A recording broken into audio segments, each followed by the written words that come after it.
Hi guys, welcome back to my channel, Edmund Mindaros, and for today's quick tutorial, I'm going to show you guys on how to fix error code 0x800F0954 when you're attempting to install the net framework or subcomponents of the framework with the error message Windows couldn't complete the requested changes or the changes couldn't be completed.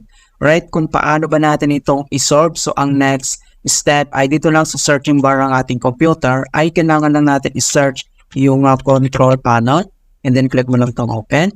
And then next ay click mo lang itong category and then select mo lang yung large icon. And then next step ay kailangan mo lang select yung programs and features. And then dito sa programs and features, kailangan mo lang select dito yung turn Windows features on or off. So click mo lang siya.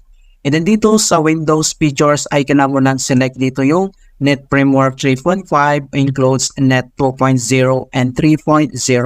So i-check mo lang pang box and then click mo lang ito okay.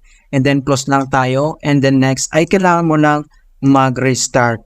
Alright, so and if the problem still persists and you can proceed to the next solutions. Alright, so ang next step ay dito lang ulit sa searching bar. And then dito sa searching bar ay kailangan lang natin i-search yung Windows Powershell. Okay, and then next ay click mo lang tong run as administrator.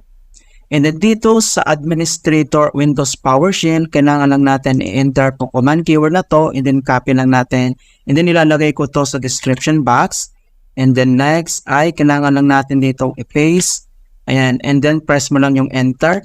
And then wait natin na ma-process. Alright, process na po siya. And then next step ay close lang natin. And then kailangan mo lang mag-restart ulit. Okay, so click mo lang itong restarts para ma-fix yung problem natin. Okay, so ganun lang po kasimple kung paano natin i-fix ang error code 0x800F0954 when installing Net Framework in Windows 11 or Windows 10. Alright, so please don't forget to like this video, subscribe to my channel for more quality content. Thank you guys and see you at my next tutorial.